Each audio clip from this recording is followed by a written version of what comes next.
Awesome. So for now, we'll get started. Hello, everyone, and a huge welcome to all of you watching live from around the world. Thank you so much for joining us. My name is Nivaal. And my name is Maryam. We're twin activists, journalists, and filmmakers from Pakistan based in Toronto, Canada. We're also the co-executive directors of The World with MNR, our nonprofit, which uses activism, storytelling, and development to take action for climate justice, inclusivity, and gender equality. We're very excited to be your moderators for the day. Welcome to the third intergenerational dialogue, part of the In Solidarity with Girls series in collaboration with the Platform for Girls Education and curated and co-hosted by UNGAI, the United Nations Girls Education Initiative and the Global Partnership for Education. This series comes to life in such a needed time in response to the current global pandemic and in the urgency to build a cohesive and intergenerational education response to ensure that no one is left behind. At the start of the global crisis, UNGAI began working with the UK government to coordinate this series of intergenerational dialogues. The dialogue series would engage with members of the Platform for Girls Education and other high-level leaders to facilitate the inclusion of youth voices in the global policy response to COVID-19 and meaningfully amplify the experiences and stories of those who are digitally disconnected and unable to share their voices in activism. Today is also Menstrual Hygiene Day, which is another incredible advocacy effort to support girls globally. In this dialogue, we are honored to be joined by Julia Gillard, Chair for the Global Partnership for Education and member of the Platform for Girls Education, and Baroness Liz Sugg, the UK government's Special Envoy for Girls Education, who will engage with our young activists, Pauline, Marjina, and Cynthia. Before starting the dialogue, we want to ask all of you to introduce yourselves with your name, your country, and activism work, and share one thing you want to take from today's dialogue. Julia, let's start with you. Well, thank you very much. I'm here in my capacity as Chair of the Global Partnership for Education, but I'm also a member of the UK Girls Platform and very proud to be that. Of course, I am a former Prime Minister of Australia, and it's from Australia that I'm joining you here this evening. My message and what I want to take away, one, I really want to reinforce how important it is at this time to be focusing on girls' education.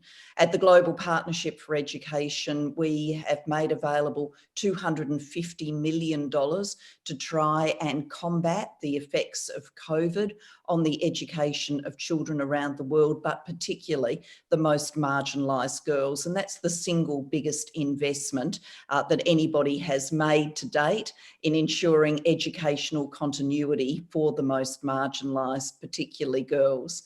And what I want to take away is the insights of young people, because what we certainly know through our work at the Global Partnership for Education is if we are going to build, resilient, quality education systems, we can only do that if we listen to the voice of young people who know what they want and need from their education, but are also the experts in all of the barriers that stop them getting a full cycle of schooling. So I'm really looking forward to this discussion to come. Yeah, thank you so much. We're so excited to have you as well. And Baroness Sugg, can we hear from you next? Absolutely. Well, thank you, Maryam and Nivaal. As you said, I'm the UK's Special Envoy for Girls Education. So my top priority in that job is really championing the right of every girl to access 12 years of quality education. And we all know that the coronavirus is a health crisis, but it's also an education crisis. And so it's really important that we don't allow this pandemic to roll back on the progress that we've made on education over the past few decades. And we had a challenge before coronavirus, and it's an even bigger challenge now. So UK Aid has already committed to funding UNICEF, and Education Cannot Wait to help keep the most vulnerable children safe in this crisis and helping them to keep learning and being able to return to school when the crisis is over. But involving the voices of young people in discussions about education is absolutely vital. And that's why I'm really happy to be here to talk with you all today. And the one thing I want to hear really is what you think, and I want to learn from your insights so that we can really protect the futures of girls around the world by supporting their right to an education. Thank you so much. That was awesome. And Pauline, let's hear from you next. I think you're muted now. Do you want to unmute? So it's still not unmuted. I think just tap the button again and then there we go. Perfect. Thank you so much, colleagues. I am very excited to join today's conversation, and I am so grateful for the opportunity. My name is Pauline from Liberia, West Africa. I serve as chairperson of the National Children and Youth Advisory Board of Liberia, co-chair of the Manorial Union Child Rights Defender Network, and lead champion of the Girls Advocacy Alliance project implemented by Plan International in Defense for Children. As a youth activist, I am working with community youth and children organizations to address the issue of gender inequalities and promote girls' education. For today's conversation, I am hoping to learn about the amazing work fellow participants are doing in their various countries and ways we can cement efforts to combat gender inequalities and promote girls' education during and beyond COVID-19. Amazing. Thank you so much, Pauline. Marjina, let's hear from you next. Thank you, Maryam and Nivaal. Hi, my name is Marjina. I'm an education activist from Bangladesh. I'm an active member of Commonwealth Youth and Gender Equality Network. Also, I'm a Teach for Bangladesh fellow working in the marginalized community to ensure quality education for underprivileged children. From this dialogue, I'm looking forward to know more innovative ideas and recommendations from all of you to enhance my work to minimize gender inequalities during and beyond this crisis. Thank you so much, everyone. Thank you. We're so excited to have you. And Cynthia, last but not least, let's hear from you. My name is Cynthia from Kenya, a youth advocate under Girls Advocacy Alliance, a project under Plan International. We mainly advocate and lobby for economic empowerment of girls and ending child marriages. We work with government, CSOs, and community. What I want to take from this discussion is an insight from discussion to help lobby my government on key issues on girls. Thank you. Thank you so much. It's amazing, the panel that we have today, and the theme of today's dialogue is COVID-19 and girls' education, the tale of two futures. This is a time of serious disruption to the education of youth and children everywhere, but with systems disruption, there is an opportunity. And we want to talk about how we want to rebuild our education systems better for girls after this pandemic. To truly coordinate an effective education response to COVID-19, we must acknowledge the gender inequalities that led to barriers to education for girls all over the world. The current pandemic has made many of these inequalities worse. And with this intergenerational dialogue, we will discuss measures that we must be taking now in order to prevent a future where inequalities of learning and gender continue to deepen. This is not the future that we want, and so we also hope to highlight some innovative ways in which we can begin to reverse these inequalities and get girls back to school. So this is the future that we want. We believe that collective and intergenerational action is key, and so that brings us to our first question to Julia. Why is it important for developing country governments to ensure that young people are included in their decision-making and around education? Well, it is vital that young people are included, because we know at this time that new barriers that young people can help us find the solutions to are going to come into play. So, I mean, everybody, when they talk about COVID-19 and the current pandemic, says this is an unprecedented crisis. And that's true. I mean, Baroness Sugg, we haven't lived through a time like this before, even though we've been around a few more years than everybody else on this hookup.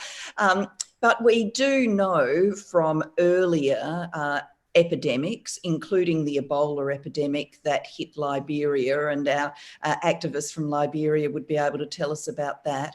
We do know from earlier epidemics that the risk is when schools close, and they have to for health reasons, that when they ultimately reopen, the most marginalised girls never go back.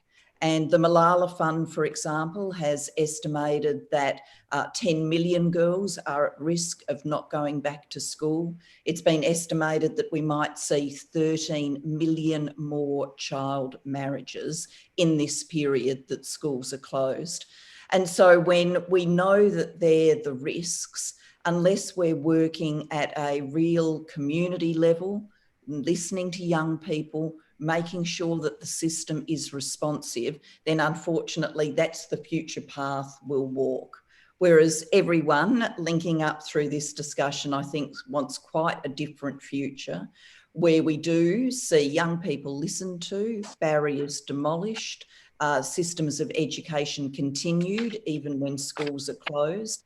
And then when they reopen, things that have been learned from this period are taken with us so that education is better in the future from the lessons we've learned, albeit through a crisis. But sometimes through crisis, we can, shape a better future. And I think that's what we're all hoping for out of this. Absolutely. And it's definitely true that a key part of engaging meaningfully with youth is asking youth-led networks how they want to be engaged and what kind of support they need from governments. And so that's really, a vital part of this conversation as well. And that leads us into our next question for Baroness Sugg. What are your commitments to engaging with youth as partners in the COVID-19 education response and recovery process? Thank you. Well, I think girls' education is really about giving girls the opportunities and the resources that they need to fulfill their potential and to decide their own future. And that's really why you all need to be part of this conversation, because you can tell me what barriers you and your community have faced. You can tell me where more action is needed. And you can tell me how, governments like mine and our partners can be much more effective at that kind of community grassroots level. And so that's why I'm having conversations like the one today to make sure your voices are heard and the experiences that you're living properly reflected in our education response to coronavirus, and also as we recover from the coronavirus, as Julia just said. My department, the Department for International Development, has a national youth engagement networks in different countries. And those provide opportunities for young people to really highlight the current and the future issues that they're facing, so that we can really make sure that our response can help us build back better, which is what everybody wants to do from coronavirus. So every one of you here today, I think, really shows how girls have the enormous potential to change the world around them. Whether that's how we can prevent girls from dropping out of school, how we can make sure that they return to school when schools reopen, and really what you think is the best way for children to continue their learning throughout this pandemic, whether that be through distance learning. And I'm really committed to listening to your voices so that we can, as we sort of shape and design our response, working with countries across the world, that we are properly listening to you, because you're the ones who've got the lived experience of what's actually happening on the ground. So that's why it's so important. Thank you so much. And that's definitely true. Yeah. And just like any other part of the COVID response, like resources need to be allocated as well to youth-led networks in government's response budgets as well. And so it's also really important for youth-led networks to be consulted, not only in the context of COVID-19, but in all decision-making and dialogue on gender equality and education moving forward. And your emphasis on listening to youth voices really demonstrates that you value this as well. And it's also really important to acknowledge that in this call, we have some really amazing different experiences and different people from around the world who are joining us. And due to existing inequalities, whether it be economic, gender, sexual orientation, or social divides, there's also like an intersectional perspective that we can bring out based on people's different experiences. And so our next question is to our youth advocates. What are your youth-led networks doing to address inequalities to ensure that girls continue learning? And we'll begin with Pauline on this. We'd love to hear from you on your thoughts on this question. Thank you very much. It is as youth advocates, we really appreciate this platform where we can sit for our stories to be heard, for us to share our challenges and the work we are doing in our various countries. I want to say thank you so much to our guests for today. Considering the fact that we young people are highly affected by this virus, we have a responsibility to fight against this virus in a way that ensures continual learning for girls throughout this pandemic. This is something that we did during the Ebola virus time in Liberia, and we are prepared and committed to doing the same. Young people were taking actions, communities, religious groups, everybody, we were working together. In this time, young people are highly engaged, despite the challenges, despite the many health protocols, the restrictions, curfew. Young people are taking the risks to address these things. So just mention a few, talking about In this crisis, the coronavirus has subjected girls to domestic work. Girls have been denied access to education throughout this crisis because they are the ones who are doing the cooking, the washing, taking care of the home, and taking care of younger siblings, and not even having time to study. I saw as youth activists, we engage communities, parents, religious leaders, and let them know that girls' education is important. And both boys and girls can perform any task, no matter your gender, no matter who you are. So girls should be given access to education throughout this crisis. If we must break the cycle of poverty, we must ensure both boys and girls are equally educated, least to accept that the coronavirus can prevent such vision. This is why it is sad to know that children are completely out of school in 153 countries due to the coronavirus, according to the United Nations report. In Liberia, in the Manorewa region in West Africa, because most schools are closed right now, including Liberia, our government is trying to provide some form of digital learning where students can continue learning throughout this crisis. But looking at a low-income country like Liberia and our Manorewa, many parents cannot afford electrical devices for their children to continue learning throughout this crisis, especially girls. What are we doing as youth activists? As youth advocates, we are advocating to ensure free and affordable communication for digital learning platforms. Not only that, but as youth activists, we are encouraging our government, our lawmakers, our senators, stakeholders, community leaders to join hands together.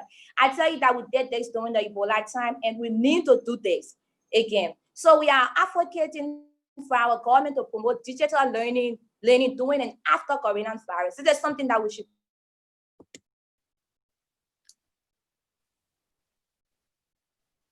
It looks like Pauline has cut off. As soon as she connects again, we'll ask her to repeat herself with this final part of her response.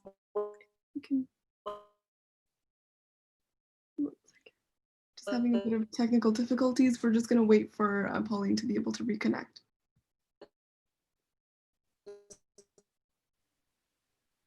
And then you try. Because I find it difficult out. Can I continue? Back. Would you be able to repeat the final part of your previous statement, because you cut off at the end? Thank you so much. Thank you. So I was saying, in such a low-income country like Liberia and the Manorewa region, West African countries, in this time, students having access to digital learning is very difficult because many poor parents cannot afford digital devices, and half of our country population do not have access to internet. So what are we doing as youth activists? As youth activists, we are engaging our government to ensure free or affordable communication for digital learning platform. And not only that, but to also promote digital learning throughout this COVID-19 and beyond. Such action by young people demands that young people should be empowered with the needed resources, skills, technology, and platform needed to lead robust advocacy at the community, national, and regional levels. Thank you. Thank you so much. And that was very insightful. And we know that from the youth-led and serving networks that Envoy works with, young people are on the ground creatively responding to the inequalities girls are facing at home during this time. And a youth-led network in Nigeria has set up a hotline with qualified individuals for young women and girls to report cases of GBV or gender-based violence and to receive counseling services as well. And access to food is also a challenge for daily wage workers and their families in Pakistan. And so to ensure that girls in our village, where we have done a lot of work in Pakistan, have access to food amid this difficult time, we have personally been overseeing the distribution of ration bags to families so that they can be safe and their parents of those girls don't have to be working every day, and they can be prevented from contracting COVID as well. And so youth globally are working and advocating for policy by their governments to ensure that girls are able to go back to school. And they're also participating in the high-level process. For example, Envoy's Youth Network is participating in UNESCO's Global Education Gender Partner Flagship. And so they're doing most of this work with little to no resources, and they must be partnered with. So we ask all the key stakeholders watching this to ask yourself, how are you going to partner with youth networks in order to ensure that girls return to school in a future that we want? And ask these youth networks as well how they want to partner with you and what support they need.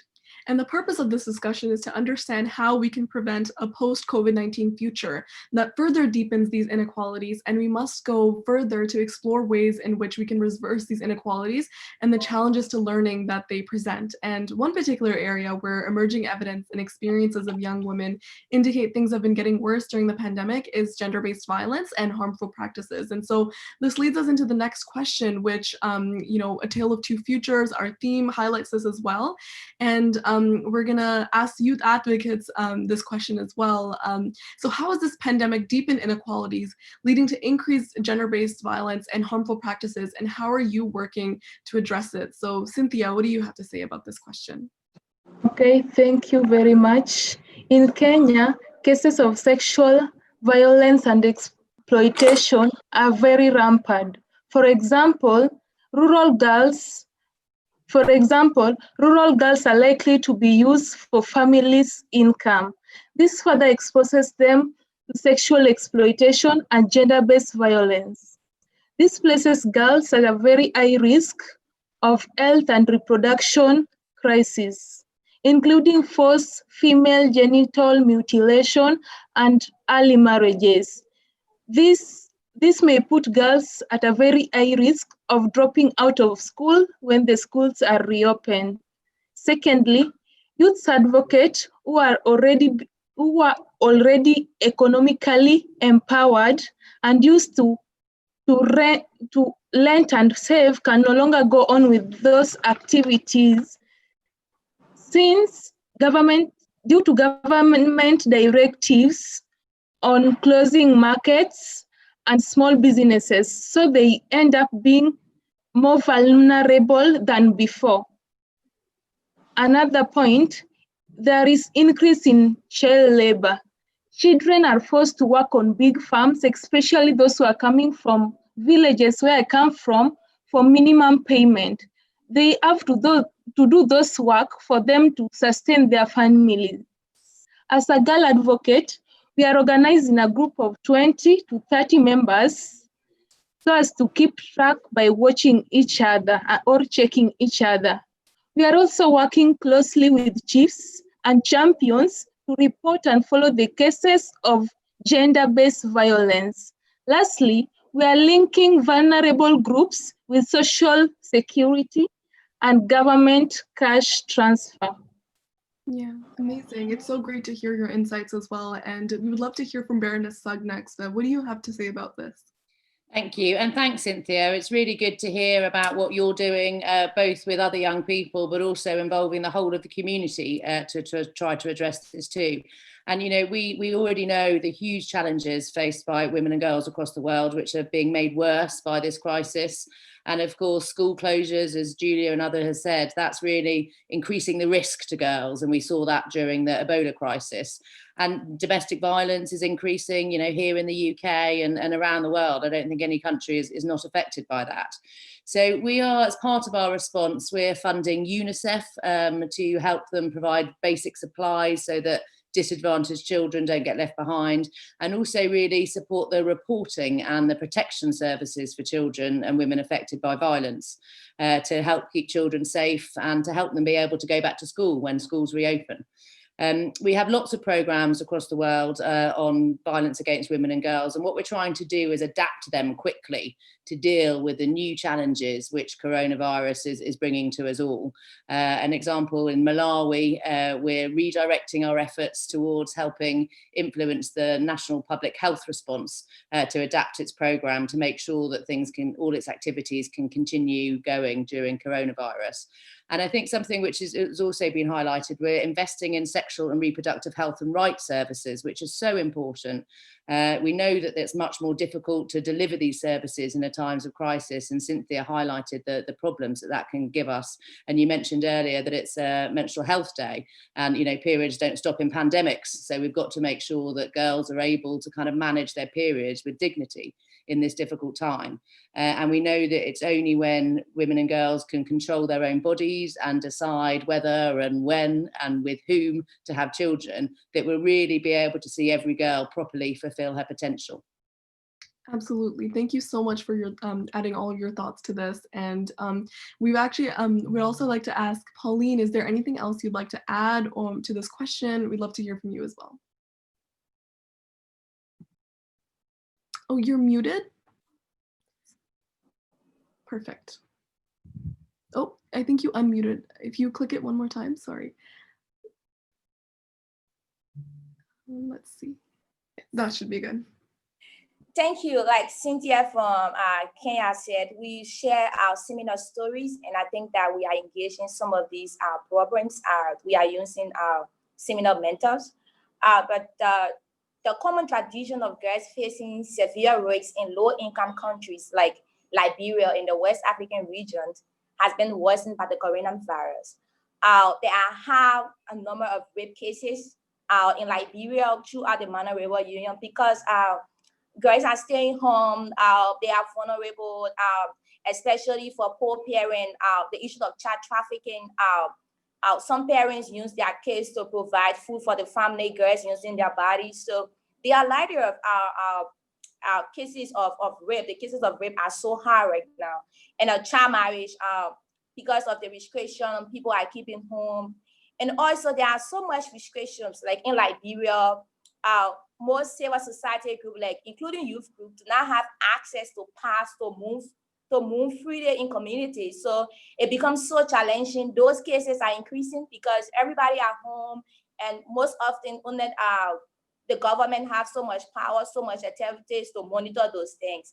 And the issue of teenage pregnancy that I would like to talk about. Guys are so much vulnerable to this situation. And even in the past, before coronavirus, this was something that youth-friendly sexual reproductive health services is a major challenge for young people. Then when we're talking about much more about the coronavirus situation. So in this crisis, young people, especially girls, are not accessing these services. They are not having access to contraceptives. They are not having access to condom. So girls are already getting pregnant. That's a huge rate of teenage pregnancy. And I tell you, if these issues are not addressed, this will contribute to a high rate of maternal mortality and massive school dropout of girls after the coronavirus. So as youth activists we are engaging government, we are working with Plan International Defense for Children and other partners we are working to engage communities, because when communities and traditional leaders take ownership, they are able to report those issues. So we are making sure that communities take ownership to report those issues.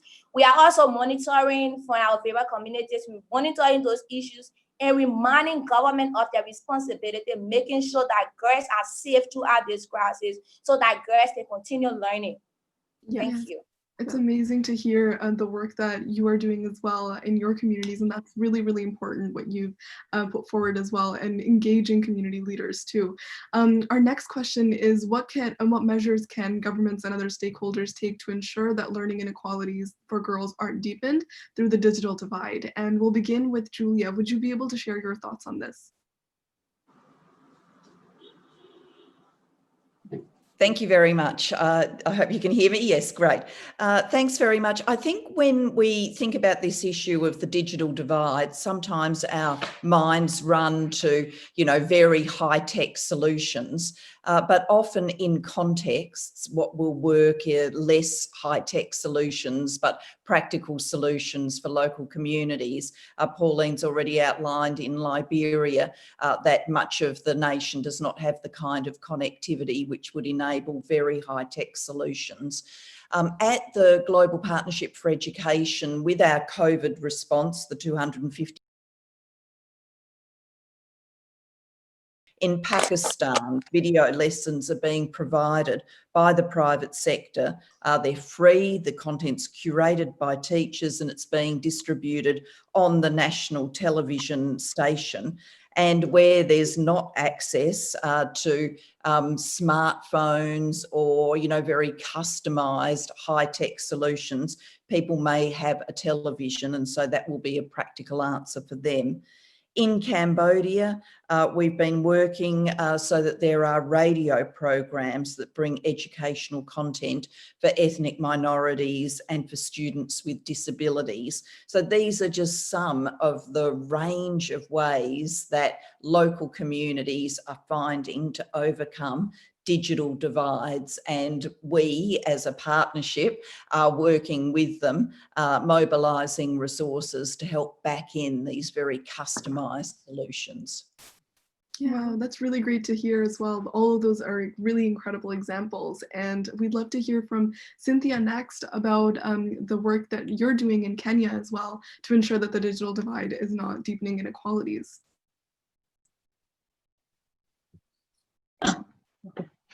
In addition to what Julia said, there is use of local media, e.g. television, radio and SMS programs, which is easily available and accessible to many people, including those living in rural areas like me. Then the stakeholders can also support by providing educational facilities, e.g. revision papers and books to needy families, so as to enhance continuity of education while at home. The last one, there is encouragement and making good use of parental and siblings so as to bridge the gap, hence continuity in education while we are at home. Thank you. Amazing, thank you so much. And that brings us to our next question, which is about how teachers can support as well, because we know that the gender digital divide doesn't just affect learners, it affects teachers as well, who have knock-on effects for girls' education and girls' learning. So how can teachers, particularly female teachers, be supported to ensure that children, and girls in particular, continue learning during school closures? And can we hear from Marjina about this? We'd love to hear your perspective on this question as well. Thank you. Well, thank you for the questions. As we all know, like other disasters, women are most vulnerable, and women are at the forefront to fighting COVID-19. During this lockdown and school closure, students suffer from learning and support from they got from school and teachers. Teachers' role are always very important in the life of these students. Seeing the reality and keep students learning and safe. Teachers of Bangladesh, especially with fellow teachers, are taking different initiatives. To support our kids, we are trying to maintain regular communication. Those students who have access to technology, providing them online contents and materials, information about the television broadcasted classes by Parliament TV. As the COVID-19 situation has changed the priority, teachers are also trying to address students' socioeconomic needs, their emotional needs, also trying to support through fundraising, relief, mental support, so that the students feel cared and loved and get motivated for their learning. Teachers also support students' learning through phone discussion, giving homework, also contacting through local photocopy shops by giving worksheets. To address the gender impact of COVID-19 on education, female teachers are playing a very crucial role. For the traditional gender norms and gender perspectives of the society, parents of the female teachers, parents of the female students are comfortable with female teachers. We, the female teachers, whenever we called our female students, also talked with their parents. We also try to motivate and inspire them about their daughter's education, share information and different opportunities, different facilities government and non-government institutions are giving to girls' education. So teachers' role are not only limited here only in teaching. As a teacher, to continue the learning of the kids and to reduce the dropout rate. Thank you. Thank you so much for that. And we know that, Julia, you have a question for our young advocates as well. So we invite you to ask your question to them. Well, I'd actually like to ask Marjina a question. I mean, there's nothing more important to education than teachers. Our teachers are very, very precious to us. And I'd really like to understand through her eyes as a teacher, how she's personally been responding during this COVID-19 crisis. The job's hard enough without all of the pressures of closed schools and working remotely. So what are the main things that she's needing to do to keep children engaged? Thank you, Julia. Thank you for the question. From my experience as a teacher, the way I used to teach previously before the crisis has been totally changed. The way I used to have interaction with my students, the way of teaching learning has shifted drastically and has immense implication for both me and my students. Since the very beginning of this crisis, I have been working to adapt with the new teaching learning environment, learning to cope up with the situation and finding innovative and creative way to continue the learning of my kids. Firstly, the teaching learning approach has shifted from classroom to virtual. It also becomes difficult to reach all of my kids. Digital divide makes it more difficult. As mentioned earlier, I teach students of an underprivileged community.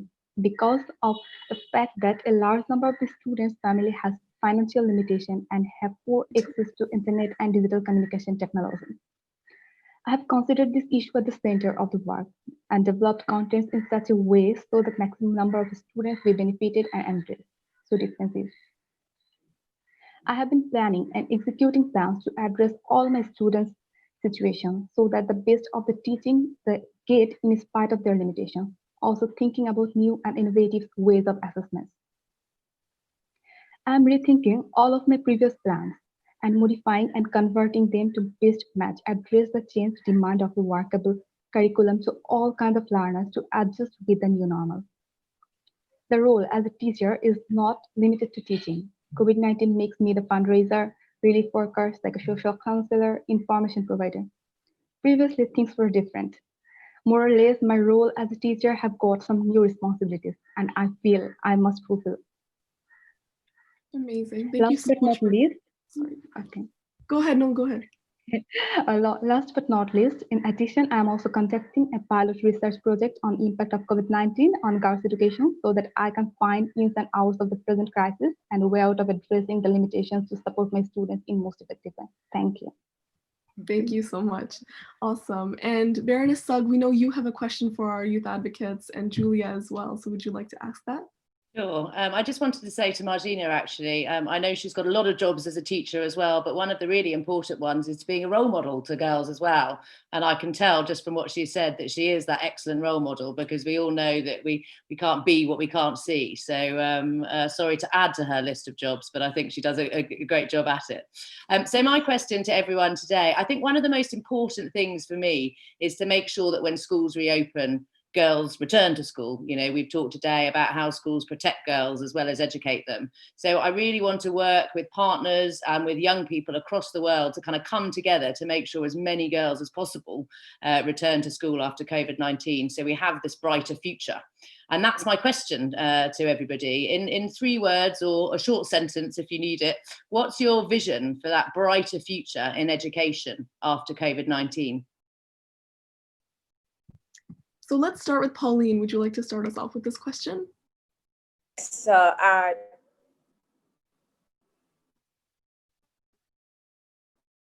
little bit of a connection problem. Pauline, we'll come back to you. Let's move on to Marjina, and then we'll come back to you, Pauline. Okay. My vision for a bright future in education post-COVID-19 is equal education for all. Amazing. Thank you so much. And let's see, is the connection returned for Pauline? I think you're still cutting off a little bit, so we'll go to Cynthia and then come back again. We'll keep on checking with you, Pauline. We'll make sure you get your response in for sure. Cynthia, would you like to go? My vision is education is power. Amazing. Thank you so much. And Julia, how about you? My vision would be that innovation overcomes inequalities, that we actually learn from this stressed time. Baroness Sugg used the expression build back better. I think that's another great slogan, but let's try and innovate our way through this and take those new learnings with us. Absolutely. And Baroness Sugg, what would you like to say? Well, all of those were excellent suggestions, and I agree with them all. I suppose for me, it's just really seeing every girl educated. Absolutely. Yes. Amazing. And we see that Pauline dropped off, but she's back now. Pauline, would you be able to retry saying your 3 words? And We see you, perfect. And then if you could just unmute yourself, then we can get your response in.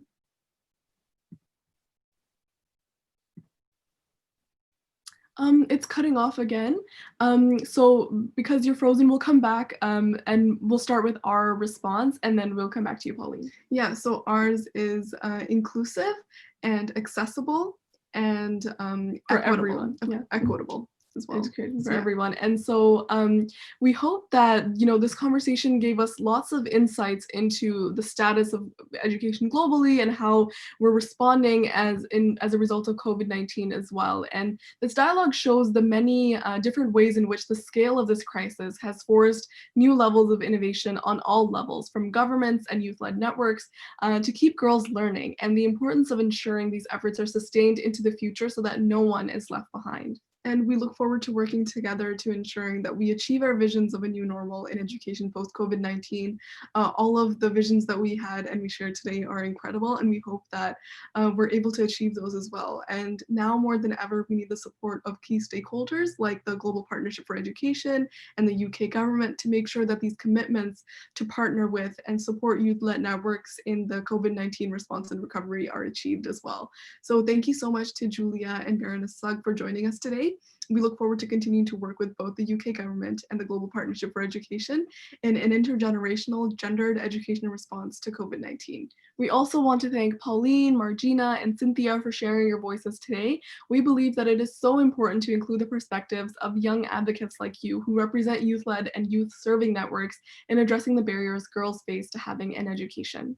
And we're just going to check in. We see that Pauline is still not back, so we'll have to wait maybe a couple more minutes. Otherwise, or we can add her vision into the report that we prepare at the end of this dialogue as well. And after this dialogue, we hope that we'll work to develop key recommendations inspired by what was shared during the call today. And we look forward to working with key stakeholders to share the recommendations and work together. And we'll make sure that Pauline's recommendations get involved in that as well. Yeah, so thank you so much to everyone who joined us live today as well. The recording of this conversation will be made available, and if you stay tuned on Angai's social media, the next dialogue series will be announced as well. So standing in solidarity with you and girls everywhere, thank you so much once again for joining us, and goodbye for now.